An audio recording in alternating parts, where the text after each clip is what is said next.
நான் ஊழியத்துக்கு வந்த போது ஒருத்தர் என்னை ஏற்றுக்கொள்ளல. 2 பேர் தான். ஒன்னு எங்க அம்மா, இன்னொன்னு என் ஃப்ரெண்டு. நோபடி. முதல் 11 மாசம் ஊழியமும் கிடையாது, ஒண்ணும் கிடையாது.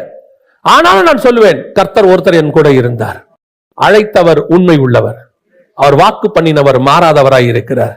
சில நேரத்துல பிளைண்ட் முடிவு எடுக்கதான் சொல்லுவார், ஆண்டவர் காட்ட மாட்டாரு. நீ போய் முடிச்சுனா 30வது வருஷம் நீ இப்படி இருப்ப, 50வது வருஷம் இப்படி இருப்ப, உனக்கு இது தருவேன் அதெல்லாம் சொல்ல மாட்டாரு. அவருக்கு சொல்ல வேண்டிய அவசியமும் இல்ல.